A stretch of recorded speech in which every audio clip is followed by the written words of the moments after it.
BJP rebel ನಾಯಕ ಯತ್ನಾಳ್ ಪಕ್ಷದಿಂದ ಉಚ್ಚಾಟನೆ ಆದ ಬೆನ್ನಲ್ಲೇ ಕಾದು ನೋಡುವ ತಂತ್ರಕ್ಕೆ ಮೊರೆ ಹೋಗ್ತಾ ಇದ್ದಾರೆ ರೆಬಲ್ಸ್ ಟೀಮ್.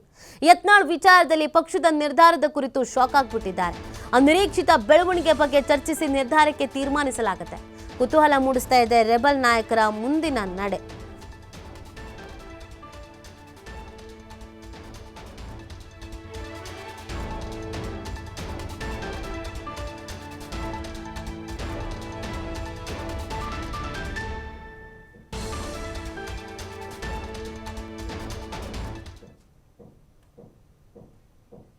ನಾನು 5 ನಿಮಿಷ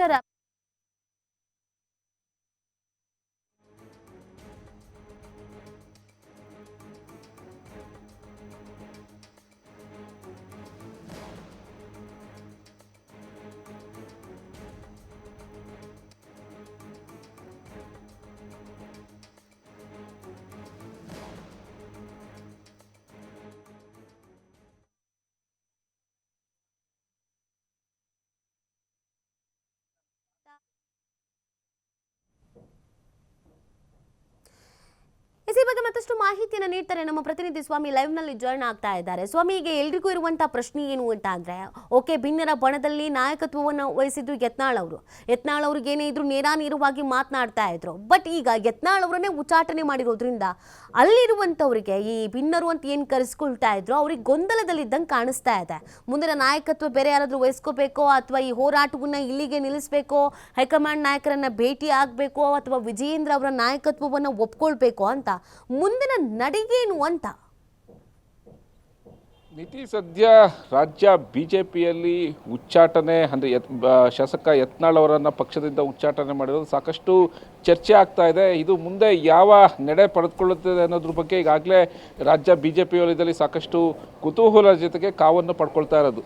ಪದೇ ಪದೇ ಪಕ್ಷದ ಶಿಸ್ತನ್ನು ಉಲ್ಲಂಘನೆ ಮಾಡಿದ್ದಾರೆ ಎಂಬ ವಿಚಾರವನ್ನು ಇಟ್ಕೊಂಡು ಹಾಗೂ ಮಾಜಿ CM ಯಡಿಯೂರಪ್ಪ ಸೇರಿದಂತೆ ಬಿಜೆಪಿ ರಾಜ್ಯಾಧ್ಯಕ್ಷ BY ವಿಜೇಂದ್ರ ಅವರನ್ನು ಪದೇ ಪದೇ ಬಹಿರಂಗವಾಗಿ ಅವರ ಮೇಲೆ ಒಂದು ಹೋರಾಟದ ವಿಚಾರ ಸೇರಿದಂತೆ ಅವರ ಮೇಲೆ ಯಾವಾಗಲೂ ಕೂಡ ಕಿಡಿಕಾರ್ತಾ ಇದ್ರು.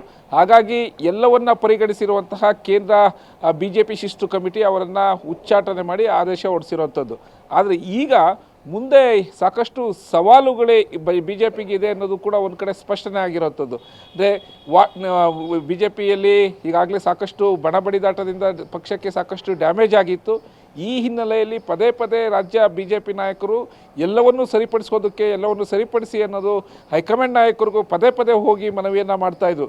ಎಲ್ಲವನ್ನ ಪರಿಗಣಿಸಿರುವಂತಹ ಹೈಕಮಾಂಡ್ ಈಗ ಒಂದು ಹೆಜ್ಜೆ ಮುಂದೆ ಇಟ್ಟು ಶಾಸಕ ಯತ್ನಾಳ್ ಅವರನ್ನು ಪಕ್ಷದಿಂದ 6 ವರ್ಷಗಳ ಕಾಲ ಉಚ್ಚಾಟನೆ ಮಾಡಿದೆ. ಆದರೆ ಈಗ ಯತ್ನಾಳ್ ವಿಚಾರದಲ್ಲಿ ತೆಗೆದುಕೊಂಡಿರುವ ನಿರ್ಧಾರ ಬೇರೆ ಉಳಿದವರ ಮೇಲೂ ತೆಗೆದುಕೊಳ್ತಾರಾ ಎಂಬ ಚರ್ಚೆ ಶುರುವಾಗಿರುವಂಥದ್ದು. ಅಂದರೆ ಯತ್ನಾಳ ಬಣದಲ್ಲಿ ಸಾಕಷ್ಟು ರೆಬಲ್ ಟೀಮೇ ರೆಡಿಯಾಗಿತ್ತು. ರಾಜ್ಯ ಬಿಜೆಪಿ ಅಧ್ಯಕ್ಷರು ಹಾಗೂ ಮಾಜಿ CM ಯಡಿಯೂರಪ್ಪ ವಿರುದ್ಧ ಸಾಕಷ್ಟು ಆಕ್ರೋಶಗಳನ್ನು ಬಹಿರಂಗವಾಗಿ ಹೊರಹಾಕ್ತಾ ಇದ್ರು. ಜೊತೆಗೆ ವಕ್ಫ್ ಹೋರಾಟ ಸೇರಿದಂತೆ ತಮ್ಮದೇ ಆದಂಥ ಒಂದು ಟೀಮ್ನ ಮಾಡಿಕೊಂಡು ಯತ್ನಾಳ್ ಅವರು ಹೋರಾಟ ಮಾಡಿದರು. ಅದಕ್ಕೆ ಸಂಬಂಧಪಟ್ಟಂತೆ ಮಾಹಿತಿಯನ್ನು ಹೈಕಮಾಂಡ್ ನಾಯಕರಿಗೂ ಕಳಿಸಿದರು. ಅದು ಈಗ ಯತ್ನಾಳ್ ಅವರ ಒಂದು ಉಚ್ಚಾಟನೆ ಬಳಿಕ ಅವರ ಟೀಮ್ನ ಮುಂದಿನ ನಡೆ ಏನು ಅನ್ನೋದು ಸಾಕಷ್ಟು ಚರ್ಚೆ ಆಗ್ತಾ ಇರೋಂಥದ್ದು. ಒಂದು ಕಡೆ ಅವರ ಟೀಮ್ನಲ್ಲಿ ಗುರುತಿಸ್ಕೊಂಡಿದ್ದಂತಹ ಮಾಜಿ ಸಂಸದಂಥ ಪ್ರತಾಪ್ ಸಿಂಹ ಆಗ್ಬೋದು, ಕುಮಾರ್ ಬಂಗಾರಪ್ಪ ಆಗ್ಬೋದು, BP ಹರೀಶ್ ಆಗ್ಬೋದು, ಇದು ಸೇರಿದಂತೆ ಇನ್ನು ಉಳಿದ ನಾಯಕರು ಯಾವ ರೀತಿ ಒಂದು ಕ್ರಮ ಕೈಗೊಳ್ತಾರೆ, ಯಾವ ರೀತಿ ಹೋರಾಟ ಮಾಡ್ತಾರೆ, ಮುಂದಿನ ನಡೆ ಏನು ಅನ್ನೋದ್ರ ಬಗ್ಗೆ ಸಾಕಷ್ಟು ಈಗ ಚರ್ಚೆ ಆಗ್ತಿರೋವಂಥ ಒಂದು ವಿಚಾರ. ಅಂದರೆ ಯತ್ನಾಳ್ ಉಚ್ಚಾಟನೆಯಿಂದ ಪಕ್ಷದಲ್ಲಿ ಒಂದಿಷ್ಟು ಅಂದರೆ ಅವರ ಗುಂಪಿನಲ್ಲಿ ಸಾಕಷ್ಟು ಒಂದು ಭಯದ ವಾತಾವರಣ ಇದೆಯಾ ಎಂಬ ವಿಚಾರ ಚರ್ಚೆ ಆಗ್ತಾ ಇದೆ. ಅಂದರೆ ಒಂದು ಕಡೆ ಯತ್ನಾಳ್ ಅವರ ಉಚ್ಚಾಟನೆ ಆದ ಬಳಿಕ ಮುಂದೆ ನಾವೇನು ಮಾಡಬೇಕು, ಯಾವ ರೀತಿ ಹೋರಾಟ ಮಾಡಬೇಕು ಅನ್ನೋದ್ರ ಬಗ್ಗೆ ಸಂಬಂಧಪಟ್ಟಂತೆ ಸಭೆಯನ್ನು ಕರೆಯೋದಕ್ಕೆ ಈಗಾಗಲೇ ರೆಬಲ್ ಶಾಸಕರು ಎಲ್ಲ ರೀತಿಯ ಸಿದ್ಧತೆಗಳನ್ನು ಮಾಡ್ಕೊಳ್ತಾ ಇದ್ದಾರೆ. ಮತ್ತು ಏನಾದರೂ ಹೈಕಮಾಂಡ್ಗೆ ಹೋಗಿ ಮತ್ತೆ ಮನವಿ ಸಲ್ಲಿಸೋದಕ್ಕೆ ಮುಂದಾಗ್ತಾರಾ ಅಥವಾ ಸಭೆ ಮಾಡಿ ತಮ್ಮ ಮುಂದಿನ ನಡೆ ಪಕ್ಷದಿಂದ ಹೊರಬರಲಿಕ್ಕೆ ಅಥವಾ ಹೊಸ ಪಕ್ಷ ಏನಾದರೂ ಸ್ಥಾಪನೆ ಮಾಡಲಿಕ್ಕೆ ಏನಾದರೂ ಮುಂದಾಗ್ತಾರಾ ಯತ್ನಾಳ್ ನೇತೃತ್ವದಲ್ಲಿ ಅನ್ನೋದು ಸಾಕಷ್ಟು ಕುತೂಹಲ ಮೂಡಿಸ್ತಾ ಇರೋಂಥದ್ದು. ಈ ಮಧ್ಯೆ ಈಗಾಗಲೇ ಪಂಚಮಸಾಲಿ ಲಿಂಗಾಯತ ಸಮುದಾಯದ ಒಂದು ಮೀಸಲಾತಿಗೆ ಸಂಬಂಧಪಟ್ಟಂತೆ ಯತ್ನಾಳ್ ಕೂಡ ಮುಂಚೂಣಿಯಲ್ಲಿದ್ದರು, ಸಾಕಷ್ಟು ಹೋರಾಟಗಳನ್ನು ಮಾಡಿದರು.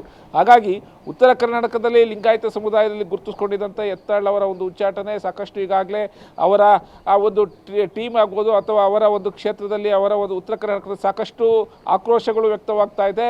ಹೈಕಮಾಂಡ್ ನಿರ್ಧಾರವನ್ನು ತೀವ್ರವಾಗಿ ವಿರೋಧ ಮಾಡ್ತಾ ಇರುವಂಥದ್ದು.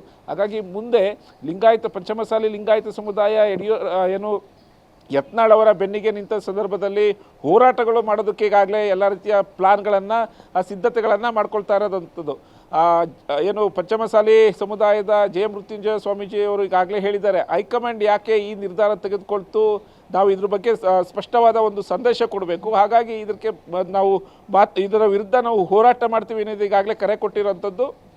ಒಂದು ಕಡೆ ಪಂಚಮಸಾಲಿ ಸಮುದಾಯ ವಿರೋಧವನ್ನು ಹೈಕಮಾಂಡ್ ಕಟ್ಕೊಡುತ್ತಾ ಅಥವಾ ಮತ್ತೆ ಯಡಿಯೂರಪ್ಪ ಮಾಜಿ CM ಯಡಿಯೂರಪ್ಪ ಹಾಗೂ ವಿಜಯೇಂದ್ರ ಅವರು ವಿರೋಧವನ್ನು ಕಟ್ಟಿಕೊಳ್ತಾರೆ ಅನ್ನೋದು ಕೂಡ ಕಾದು ನೋಡಬೇಕಾಗಿದೆ. ಅಂದರೆ ಒಂದು ಕಡೆ ಪಂಚಮಸಾಲಿ ಲಿಂಗಾಯತ ಸಮುದಾಯದ ಒಂದು ಏನಾದರೂ ಯತ್ನಾಳ್ ಪರ ನಿಂತಲ್ಲಿ ಸಾಕಷ್ಟು ಹೋರಾಟಗಳು ನಡೆಸಲಾಗುತ್ತೆ. ಹೋರಾಟಗಳನ್ನು ಮಾಡೋದಕ್ಕೆ ಈಗಾಗಲೇ ಎಲ್ಲ ರೀತಿಯ ಸಿದ್ಧತೆಗಳನ್ನು ಮಾಡ್ಕೊಳ್ತಾ ಇದ್ದಾರೆ. ಹಾಗಾಗಿ BJP ಸದ್ಯ ರಾಜ್ಯ BJP ಮುಂದೆ ಸಾಕಷ್ಟು ಸವಾಲುಗಳಿರುವಂಥದ್ದು. ಜೊತೆಗೆ ಯತ್ನಾಳ್ ಉಚ್ಚಾಟನೆ ಬಳಿಕ ಬೇರೆ ಈಗಾಗಲೇ ಸೇರಿದಂಥ 5 ನಾಯಕರಿಗೂ ಈಗಾಗಲೇ ನೋಟಿಸನ್ನು ಕೊಟ್ಟಿದ್ದಾರೆ. ಕಾರಣ ಕೇಳಿ ಶೋಕಾಸ್ ನೋಟಿಸ್ ಕೊಟ್ಟಿರೋದು, ಪಕ್ಷ ಉಲ್ಲಂಘನೆ ಪಕ್ಷದ ನಿಯಮಗಳನ್ನು ಗಾಳಿಗೆ ತೂರ್ತಿದ್ದಾರೆ, ಉಲ್ಲಂಘನೆ ಮಾಡ್ತಾ ಇದ್ದಾರೆ ಅಂತ ಈಗಾಗಲೇ ಶೋಕಾಸ್ ನೋಟಿಸನ್ನು ಕೊಟ್ಟಿರೋದು. ಹಾಗಾಗಿ ಮುಂದಿನ ಹೈಕಮಾಂಡ್ ನಡೆ ಯಾವ ರೀತಿ ಇರುತ್ತೆ, ಬೇರೆಯವ್ರಿಗೂ ಕೂಡ ಪಕ್ಷದಿಂದ ಉಚ್ಚಾಟನೆ ಶಿಕ್ಷೆ ಆಗುತ್ತಾ ಅಥವಾ ಯತ್ನಾಳ್ ಅವರಿಗೆ ಶಿಕ್ಷೆ ಕೊಟ್ಟಿರೋದನ್ನು ಮತ್ತೆ ಏನಾದರೂ ಪುನರ್ ಮನವೊಲಿಸಿ ಅವರನ್ನು ಪಕ್ಷಕ್ಕೆ ವಾಪಸ್ ತೆಗೆದುಕೊಳ್ತಾರಾ? ಜೊತೆಗೆ ಈಗಾಗಲೇ ಹೋರಾಟಗಳಿಗೆ ಸಂಬಂಧಪಟ್ಟಂತೆ ಉತ್ತರ ಕರ್ನಾಟಕದಲ್ಲಿ ಸಾಕಷ್ಟು ಹೋರಾಟ ಮಾಡೋಕ್ಕೆ ಸಿದ್ಧತೆ ಆಗ್ತಾ ಇದೆ.